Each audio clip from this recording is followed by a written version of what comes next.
Welcome to the Great Detectives of Old Time Radio. From Boise, Idaho, this is your host, Adam Graham. If you have a comment, email it to me, box13@greatdetectives.net. Follow us on Twitter at Radio Detectives and become one of our friends on Facebook, facebook.com/Radio Detectives. This program is brought to you in part by the financial support of our listeners, and I in particular want to thank Lisa for sending in a check to our P.O. Box. You can also support us in a one-time donation, where we also have the P.O. Box listed at support.greatdetectives.net. You can become an ongoing contributor at patreon.greatdetectives.net. Well, now it's time for today's episode of Michael Shayne, and the title is The Case of the Crooked Wheel.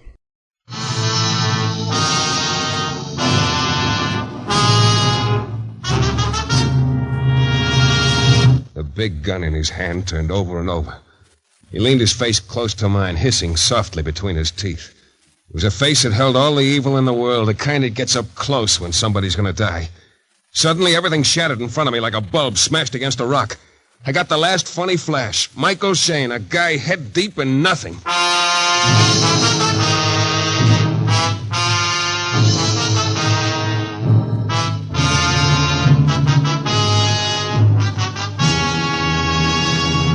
The New Adventures of Michael Shayne, Private Detective. Michael Shayne, reckless, red-headed Irishman, is back again in his old haunts in New Orleans. This is your director, Bill Russo, inviting you to listen to another transcribed episode, which we call The Case of the Crooked Wheel.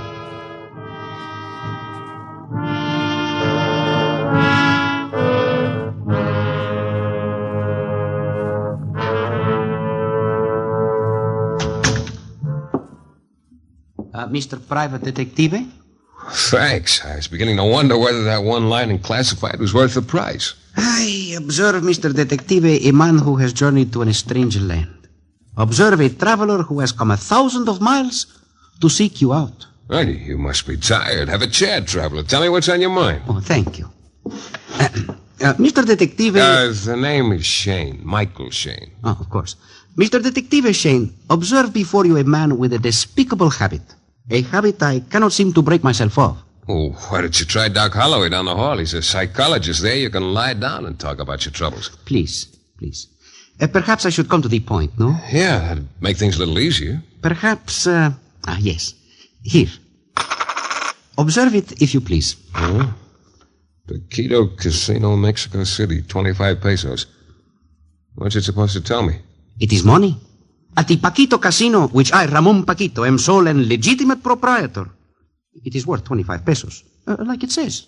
And I, Ramon Paquito, give it to you. Free, gratis, for nothing, no obligations. Yeah, thanks.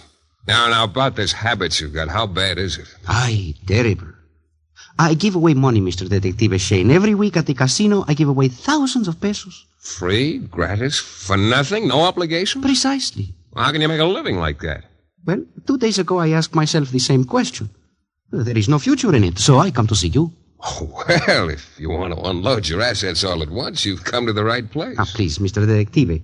Your humor is a stranger to me. I want you to save me from myself. What do you want me to do? Come to Mexico City with me. Find out why the Paquito Casino is losing money. Simple, is it not?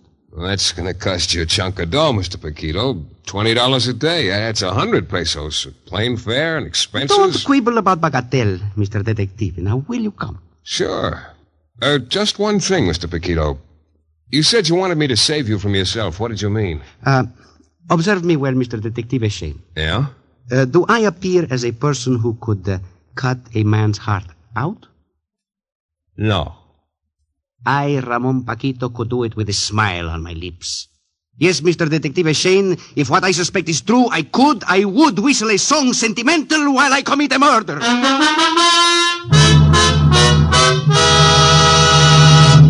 In just a moment, we'll return to the new adventures of Michael Shayne and the case of the Crooked Wheel.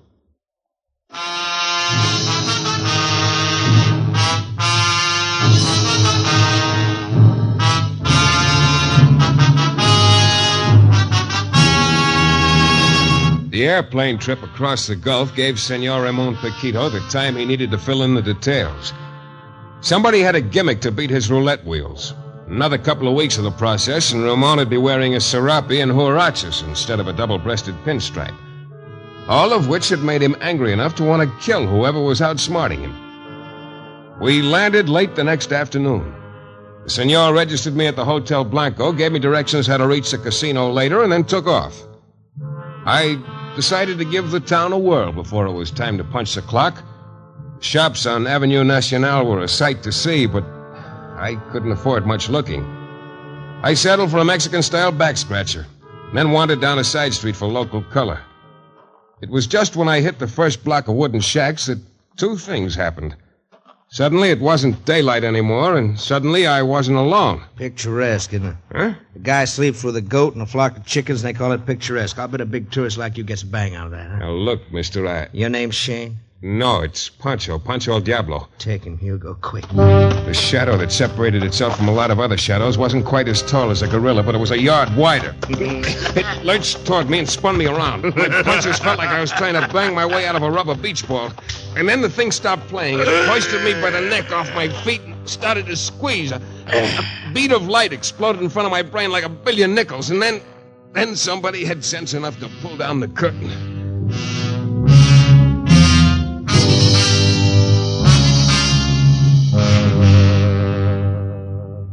Such a pretty night. My first thought was that it's a lousy place to be dead in. Filthy room with a naked electric bulb dangling from the ceiling. Such a pretty man. I tried to focus, but it was too tough getting through the pain. Something was playing tricks with my hair. I curved my eyes backward, and then I knew for sure I'd been killed. There was an angel leaning over me. In time, I'd be able to make out the wings. Such a pretty man. Open your eyes, Chico. There. Oh. Feeling better? You're a very lucky man, Mr. Shayne. Oh. In a few more seconds, your neck would have been broken. Then both of us would have been unhappy. You and I. Yeah. Who are you? Call me anything you like, Chico. Whatever suits you. It's a real dramatic touch, Angel, but who are you? How did I get here? I am Gabby. That's all you need to know. No, I need to know a lot more. Like, how did you get me here? Like, how do you know who I am? Simple, Chico. They carry you up here and went through your pockets. They would have killed you. Except I have a better idea. Like what? Use that return ticket to New Orleans. You can't get a meal in Mexico City like you can at Broussard. Look, Angel, let's stop playing patty cake. Who are those guys who jumped me? Oh. Then you see them? No. It was too dark. All that registered was a guy who talked lazy and a shadow who must have been Charlie Atlas's prize pupil. Well, then you are lucky. You better forget this whole rotten business and go home. Like a good boy. Who said anything about being a good boy? You hardly look in any condition to exert yourself, Chico. Now, come here. I hate you. Yeah. Now that we're practically soulmates, Gabby, start lying to me. Start from the beginning and make it a good story. What are you talking about? Who are you and what's this all about? Go home. Now look, Angel. Go home, Mr. Shayne. Go home before they pick you out of the gutter and put you to bed on a slab with a tag around your toe. And she wasn't kidding. Did something frightening to watch that angel face tighten into a lot of hard lines. I knew I couldn't get any answers out of her, so I hopped a cab to where I figured there might be some. The Paquito Casino. Ramon Paquito, sole and legitimate proprietor. He saw me as I came through the door. Ah, Mr. Detective Shayne. But, senor, you look lousy. Yeah. A couple of transplanted hoodlums felt like playing tag. I was it. Ay, that is very sad. Well, in any case, you see, I have quite an establishment here, Mr. Detective. It would grieve me if I had to part with it. Yeah. Dos Rojo, number 12 on the red. The red Yeah, page, it's number quite a 12. layout. Place your bet, Mark, please. un momento, The come next here. bet. Pablo will take your place. I want to talk with you, Mark. Somebody special? Mark Hagen, the best croupier in Mexico. Mark, this is Mr. Michael Shayne, a friend of mine. Aye. Show him around, Mark. Show him everything. Why, sure. I'm glad to know you, Mr. Shayne. You from the States? New Orleans. I leave you gentlemen now. There is much I must see about. Fine town, New Orleans. Sometimes I get a yen to go back there just to see how fine it really is. Is this joint legitimate, Hagen? Oh, it's as square as a box. 21, you hit 16, hold 17, dice, bet them any way you like, with the house or against, and a couple of roulette wheels. They gapped? Did Paquito tell you to ask me those questions? There's a nasty rumor going on around that roulette wheels can be rigged against the house. Yeah, I don't like you, Mr. Shayne. I don't know who you are or what you've got on your mind, but I don't play like that. Paquito is my friend. Okay, Hagen, I'm sorry. So I made a mistake. I tried and I was wrong. No hard feelings. Plenty of hard feelings, Mr. Shayne. I think I'd like it better back at the table. You can look around by yourself.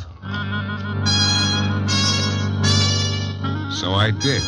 As far as I could see, nobody was dealing second cards. The dice didn't shimmy after they hit the backboard, and the roulette wheels were giving the house better than an even break. And then she walked in, Gabby. Angel face in an evening gown that wouldn't quit. All smooth and round and cotton candy blonde hair.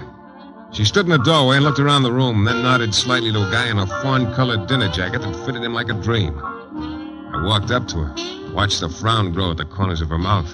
You fool. Get out of here. 10 years ago, I had a vision about a woman who looked like you. You don't know what you're doing. There are a lot of women, Gabby, a lot of kinds of women. I don't know whether I like that or not. You don't scare easily, do you, Mr. Shayne? Not very. Should I be scared? Suit yourself. It's your life. Yeah, and I expect to take it back with me. To coin a phrase, Mr. Shayne, I make book on that. And I'll coin one right back at you, Angel. 5 will get you 10. Hasta mañana, redhead. Only for you, tomorrow won't happen.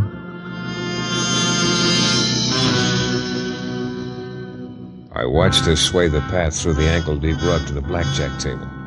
She bought some chips and busied herself with the game. I took a stand at the roulette wheel next to the fawn-colored jacket and watched. Just watched. There was something to see. Men and women expensively dressed with that same look of fascination you see around a cockfight in back of a barn. Cinco Negro, number 5 on the black. Oh, I'm sorry, senor. You placed your money after the ball had settled. The house cannot accept your bet. What are you talking about? I had that 100-peso bill down before you started to spin. I'm sorry, senor, but that is not so. Hey, what kind of a two-bed joint is this anyway? Sure, I had my money down. These people will tell you. The house insists you take back your money, senor. There is no question about the honesty of this casino. Look, now, pay me, brother, before I take this dive apart. You first. There's trouble, Mark. Yes, this gentleman, he placed a bet after the wheel had started. He's talking through his hat, mister. Give me my dough. Your 100 pesos, senor. The bill you laid down on the table. Now, if you please, get out. And he did, too quickly. The big guy folded the bill carefully, winked, grinned, and got out. In another second, I knew the reason why. Fawn-colored jacket was shoveling in a stack of chips from the number 5 square. All according to house rules, except he hadn't bet any chips on the number in the first place. I ducked out of the casino just in time to see the big guy disappear around the corner. I raced down the walk, but he was nowhere in sight. Then, like it says in the correspondence school lessons, I knelt down to look for footprints in the soft grass. You're looking for me, Shayne. Should I be? Shayne, as a detective, you're a phoner. You couldn't detect foul play if you came across a corpse in the trunk. Oh, but good enough to figure out that pitch you pulled back there in the casino. Give me your reading, Shayne. What did I do? You and the little man in the dinner jacket. You threw down a 100-peso note with a blue chip underneath it. You get thrown out, dinner jacket collects 35 to 1. You're a pigeon, boy. You followed me just like it was figured you would. Can't you talk without that gun in your hand? It's good for shooting pigeons. Right now, you. Oh, wait a minute. No more minutes, Shayne. You got no more time. Bite your lip or say a prayer or just close your eyes and take it. It's all yours, boy. Now hold on to it. Big gun in his hand turned over and over. He leaned his face close to mine, hissing softly between his teeth. It was a face that held all the evil in the world, the kind that gets up close when somebody's going to die. Suddenly, everything shattered in front of me like a bulb smashed against a rock. I got the last funny flash. Michael Shayne, a guy head deep in nothing.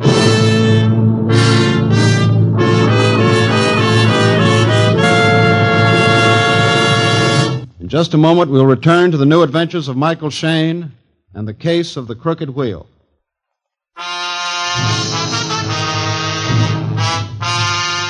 There are some guys in this world crazy enough to leave their happy home just for the opportunity of getting choked by a gorilla and getting shot by a man who has fun watching people fold up under the impact of a slug. Guys like me, all for $20 a day in expenses. And it started out as a simple noggin job, trying to ferret out who was beating Senor Ramon Paquito's roulette wheels at his casino in Mexico City. Only somebody was having a personal fiesta having me bounced around. As a result, I was catching the habit of waking up in strange rooms after each current beating. This time, I fought my way through the numbness in my right shoulder long enough to squint out at what was around me. There were several things. Daylight, 4 walls, a roulette wheel on a round table, and a guy I'd seen once before, who I figured didn't ever want to see me again. Mark Hagen, Senor Paquito's #1 croupier. Take it easy, Shane. You better not try to move for a while. I didn't know you cared, Hagen. I brought you to my room. Seemed like the only decent thing to do. How'd you find me? I followed you. I was afraid I was a little too late. I apologize for that. What made you come after me? That gag they pulled with the palm chip is the oldest dodge in roulette. I had an idea you were a right guy after you went after that big fellow. I had an idea I could be of some help. Did you ever see those guys before? The big one and the skinny lad he worked with? They've been around. The fellow you followed is called Hugo. The other one's named Drew. I didn't know they knew each other. I should have been more careful. That guy Hugo has a sense of humor that could kill you. Now, don't worry about it anymore. I removed the bullet. You removed the bullet? It's an old hobby of mine, taking bullets out of people. I made a living at it 15 years ago. I was a specialist until the law got interested.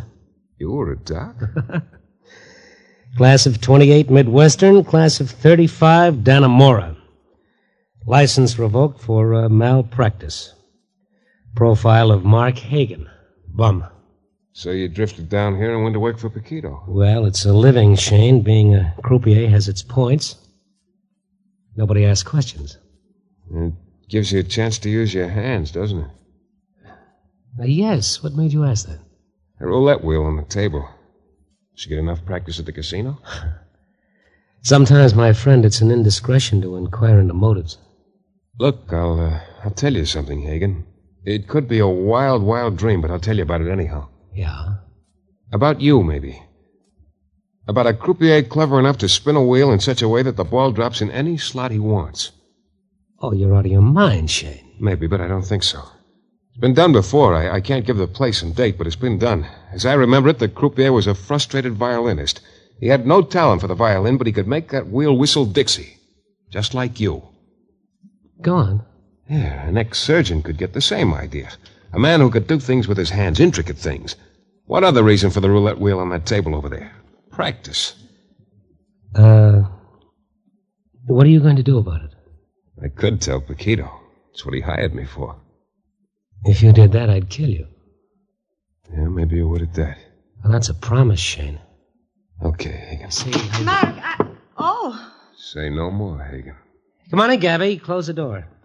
Congratulations, Mr. Shayne. Oh, you two know each other? Sure. Yesterday, your lady love was making book I'd be washed up on the beach. I see you almost made it, Redhead. What stopped you? Say, what is this? Hagen, I'm going to do you a favor. I'm going to give you some advice. What makes you think Mark needs your advice? Get rid of her, Hagen. She's no good for you. She's no good for anybody. Don't listen to him, Mark. Go ahead. Sure. Now, see if you can follow me. I come to Mexico City and immediately get beat up by 2 thugs. I wake up in Gabby's room. She claims that if it wasn't for her, they would have killed me. He's lying. I met him at the casino. Now, understand, Hagen, I'm a stranger here. The only reason anyone would want me out of the way is because I could have been hired to queer his act. Okay so far? Yes, it makes sense. So it follows that Gabby had made some sort of play with these thugs. Maybe something you don't know about. Throw him out, Mark. Everything he says is a lie.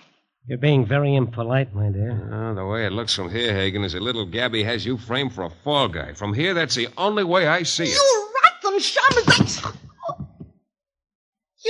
Hey, you sit down. You sit down and shut up. I'm getting out of here. I don't want any part of you, Hagen. You're staying, dear. I can't afford to let you out of my sight. Mr. Shayne might be having a wild dream, as he said, but I can't take the chance. Now sit down.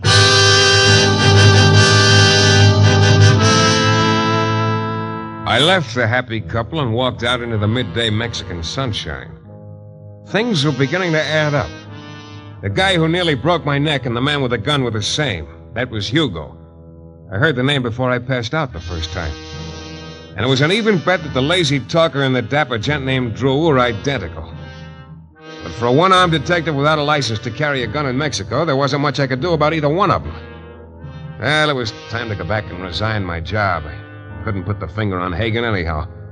So I caught a cab to the Paquito Casino, walked into the senor's private office. Each time I see you, Mr. Detective, you look worse. Perhaps this climate doesn't agree with you. As a matter of fact, Senor Paquito, the time has come to bid a reluctant farewell to the land of Montezuma. Mr. Detective, observe before you a person who is deeply puzzled. Yeah? A few minutes ago, I received a call by telephone from Mark Hagen. He is leaving my employ. Yeah, when? Tonight. Tonight, he will be croupier for the last time at the Paquito Casino. I don't understand why. You tell me why, Mr. Detective. Your guess is as good as mine. Maybe the climate doesn't agree with him either. This I doubt. Mr. Detective, you have observed Senor Hagen. What is your impression as to his integrity? Like I said, your guess is as good as mine. It isn't up to me to guess anyhow. You can mail me what you owe me to New Orleans. I'm quitting, senor. Yes, but why? Every time somebody tries to knock me off, they come a little bit closer. Now, how's whatever it is to you? Wait. Look, just this evening. Remain here at the casino. This I ask you as a favor personal to Ramon Paquito. I even say please, listen. Please. Well, I don't know, senor. I don't know what good I can be to you. Well, perhaps no good at all. You just stay here. Observe. That is all I ask you to do. For this, double wages, double expenses. Well... Very well, triple. Sunday night, triple play. Agreed? Agreed, senor. I will observe. In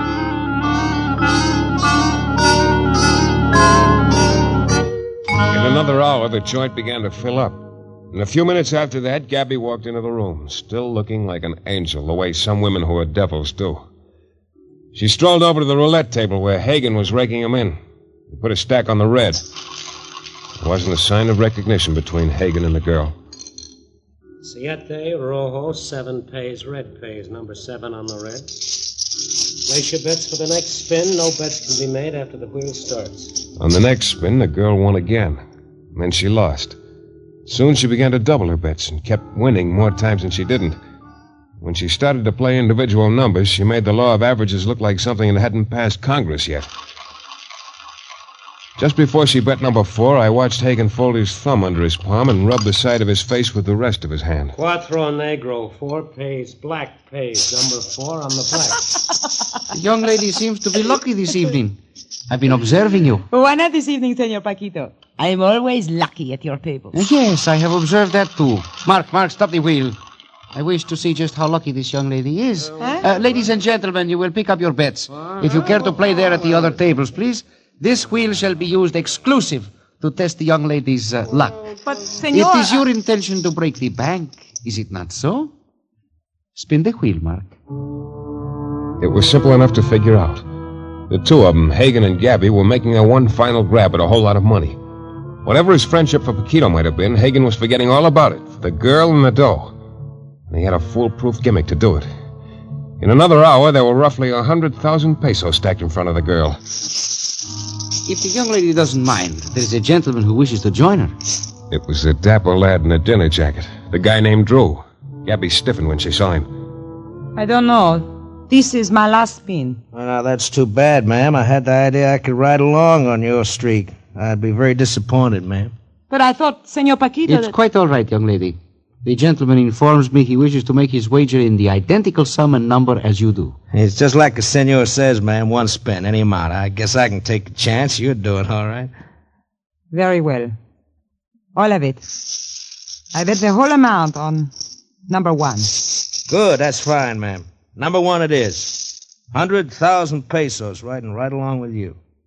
Spin the wheel, mister. It was a sight to see. The girl a knuckle clamp between her teeth, Paquito with a tight little smile, and Drew staring. That's all, just staring down at the table. The only one who moved was Hagen. His right hand slid across his chest to the inside of his coat. Tres, rojo, number 3 pays. Why, you double-crossed...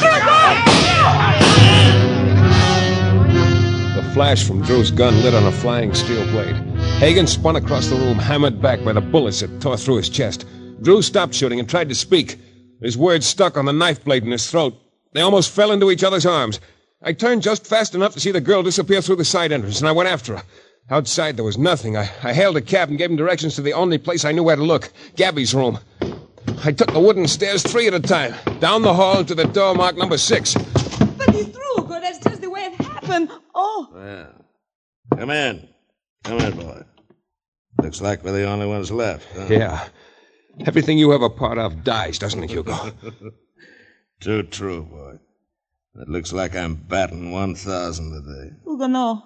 Hugo, put that gun away. No more killing, Hugo. No more, no.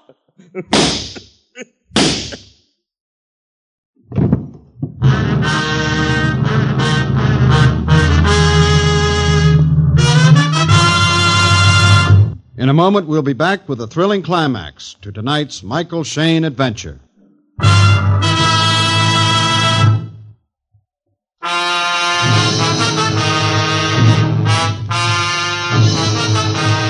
I watched the smoke curl up from the snout of Gabby's revolver and mix with her yellow hair and then float up to the ceiling.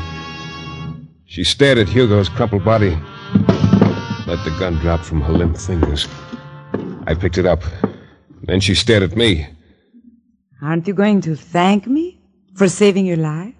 Sure, thanks. You killed Hugo to save your own beautiful skin. You all mixed up, Redhead. You killed him because you knew he'd never believe your story about what happened at the casino. You didn't have enough time. Hugo enjoyed killing too much himself, especially people he thought crossed him. What are you talking about? You had a good pitch with Hagen. He could put that ball in any number or color you bet on, but that wasn't enough for you. It doesn't matter now, Redhead. You thought you could double your profits by throwing in with Hugo and Drew. Yeah, maybe you were going to double-cross them, too. I don't know. There's still plenty enough for both of us. Take your choice, Angel. The police or Paquito? We go away together, you and I, tonight. There's a plane out of here in a half hour. We can make it. We're good for each other, Redhead. Listen. Listen to me. There's still plenty. Yours and mine. Listen to me. Hello, operator. Listen to me. Give me the police.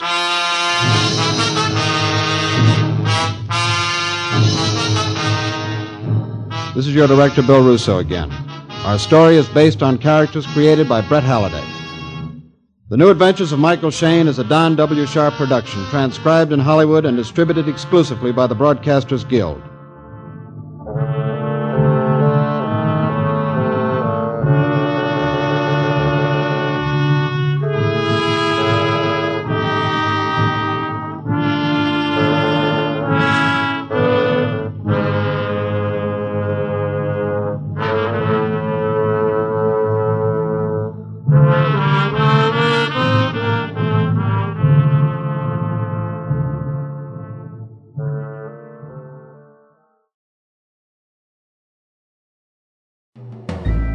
This is Andrea J. Graham, author of the Web Surfer series. Oh, and a Madam's Wife. You're listening to the Great Detectives of Old Time Radio.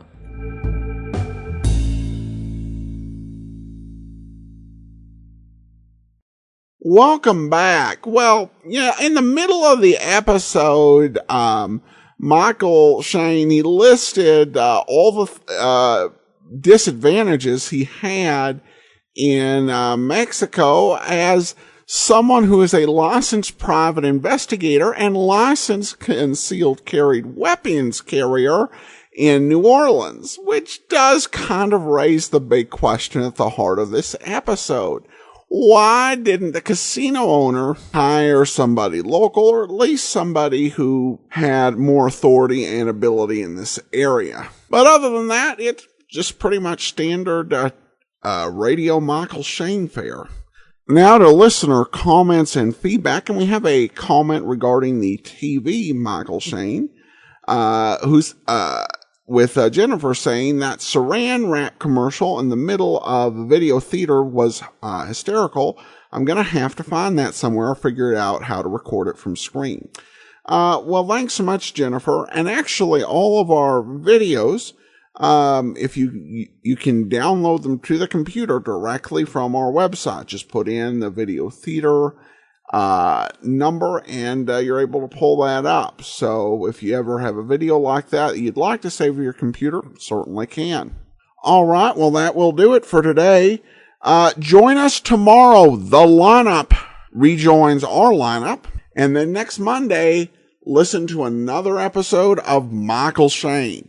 In the meantime, send your comments, box13 at greatdetectives.net. Follow us on Twitter at Radio Detectives. And become one of our friends on Facebook, facebook.com/Radio Detectives. From Boise, Idaho, this is your host, Adam Graham, signing off.